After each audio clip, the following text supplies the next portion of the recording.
First of all, good morning. I am super excited about the next 3 days. We are just starting. I know there's only a few of us, but very talented people that are going to help fix the onboarding challenges. I wanted to start off with welcome, have a seat. One more recruit. I know there's a few others like joining us a little bit later. They wanted to see Juan's introduction, like Juan's talk on retrievals. But I wanted to give a short overview. It shouldn't be too long because we want it to be as interactive as possible. Just my personal experience and also kind of lead into like why we are building the tooling we're building and then how and what we want to achieve definitely like as an outcome of this track that Andrew's leading. First of all, markets in a transition phase. I think we're all very much aware of what's happening. The projects that we are building today in Web3 will need to be able to withstand a bear market. Myself, when I look back at, what I did in the past, previous startups, and I feel at times it's really tough, definitely in the ecosystem right now, to move forward. I go back to a point in time that I've been in before, where I've been in a similar situation before, and typically typically what I see is that after doing 2 startups, I've been here before. It was really tough. And also that was sort of the starting point of really building product market fit. And so I feel like that's where we're at right now. It's like, we're in this together. It's freaking hard. But we all know the next bull run is coming. It's just a matter of making sure we're ready for it when it's here. And that includes a couple of things that we want to talk about. This is not the first time in IPFS and Filecoin land, if you look at the history, that we've gone through these waves, and every single time we came out of it stronger. And I know this is sometimes hard to understand or get or acknowledge, but for those, and I'm assuming all of us, right, are entrepreneurs, otherwise we wouldn't be here, have gone through a similar experience in their own personal life. So tap into that. That's my message. So the network is also in a transition phase. And I'm really happy we're having these conversations because we can all be decentralized, working from home, meet on Zooms. But in the end, the real brainstorming happens sometimes over a beer or at a coffee, when you're having like an impromptu conversation. So the network is in a transition phase. We've made a tremendous amount of progress. I don't have to repeat, but again, the fact that even today we have more than 3,400 systems and we just came back from Singapore, the community is actually really alive, and it's sometimes hard to grasp that. But when you go across all these countries and you have the benefit of, like what we sometimes have, is the ability to travel around, you'll see that they all have one thing in common. They have a huge passion and commitment and belief for what we are building. And that is very hard to build with any money in the world, because that comes from within, meaning people actually have to believe in this being a successful network. And that is what I think is going to make Filecoin really successful and is making Filecoin successful as we see today. Now, what is the challenge we are dealing with today? So we've talked a lot about this morning about SP profitability, right? The ability to build revenue generating businesses. And that's one of the main premises here, is like, how do we get there? Because if you look at the last year, this graph on the left, and I think most of you have seen this, is a total number of storage provider ID systems. So number of systems worldwide that have onboarded, and you can see obviously a huge spike all the way up to April 22nd. And then last year we saw a decline in systems, but still now it's sort of like slowing down that decline. And in return, we have seen a huge uptick in systems taking deals. Now I remember like when we started in 2021, when I started here in 2021, there's very few systems, very few SPs actually taking deals. Actually, some of my first conversations with some of the SPs, definitely in Asia, was there's no way we're going to store deals. We're mining, and that's it. And so very quickly, within 6 months, things have changed. Obviously, multiple reasons. One, the tooling became better, Filecoin Plus accelerated, and the market started to correct itself. And so that kind of put more pressure on these providers to change their business plan. Because, it's not just like, oh, I'm going to change my business plan today. You have to go back to their investors and really pitch the idea like, hey, we're going to actually become a provider. So The challenge is less than 1% is actually paying deals today that are coming onto the network. It's actually 0.00 and so on. So we really have to fix that number. We've made great progress. The question now is how do we bring those customers onto the network and start finding paying customers? And some of the providers here in the room have already fixed that problem, meaning they've already figured out how to bring customers end-to-end on chain or their data sets on chain. But we have a long way to go. We're still dealing with enthusiasts and visionaries. We have to get to the pragmatists, as they call it here, or the mainstream market. And so there's a lot of discussion actually this morning as well on proof of custody, proof of provenance. I mean, there's already great ideas that come up, and definitely with this AI wave this year, it's actually accelerated some of the conversations. And even in my personal discussions with friends and colleagues that would have still called out like crypto as a sham, they've sort of started to realize, blockchain can actually help provide chain of custody solutions and support that whole notion of securing against deep fakes and so on. So we have to increase paid deals. So all of the conversations we hope that we can drive this week when it comes to product road mapping should be around how can we drive more enterprise customers eventually. And we know it's a long road, but more paying customers to our network through our ecosystem, because this is not a single company's responsibility, it's a community's responsibility. So personally, just want to take a step back. What I've personally seen, I've done a startup in object storage back in 2010. And so if I go back to what I've seen work really well was like in 2006, Amazon released their S3 interface. And what happened is, there's two stories I want to talk about here. What happened was in 2008, you saw this acceleration of on-ramps, so new ecosystem of file to object gateways that all of a sudden appeared, raised a ton of money. I actually was looking for a lot more of these icons, but I couldn't find them anymore.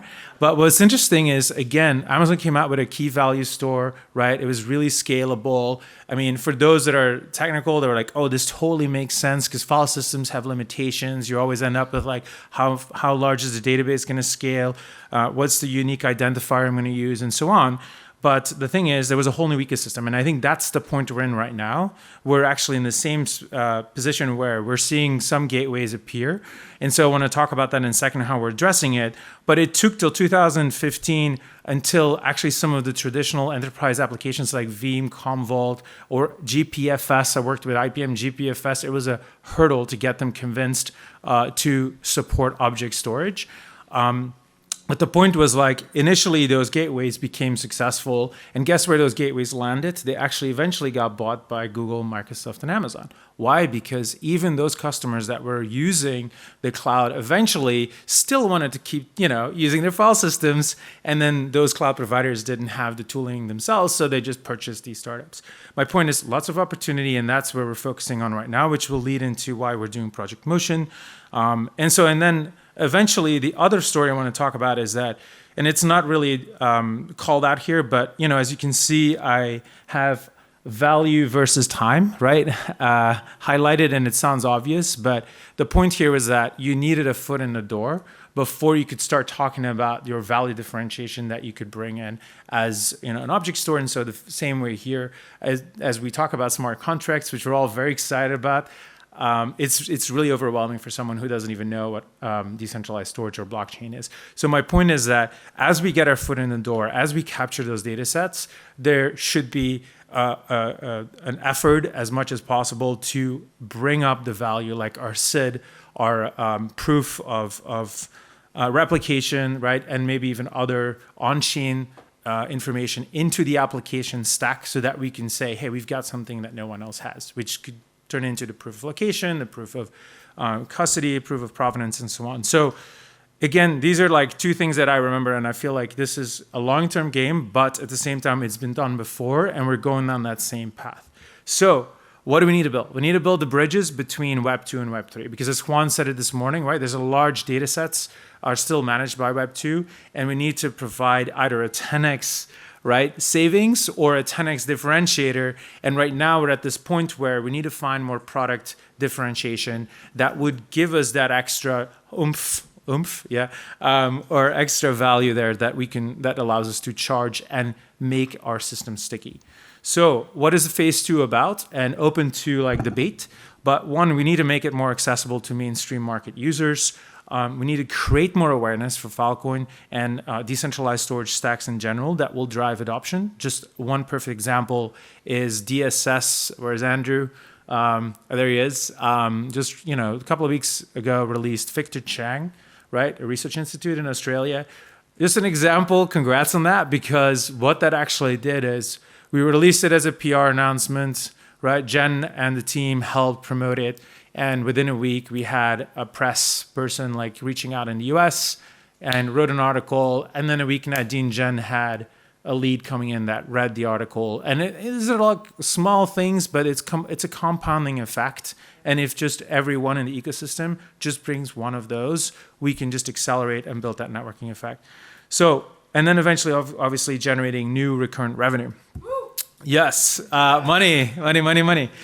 Okay, so how are we going to go about it? So, we all know that it's difficult to make customers change their workflow.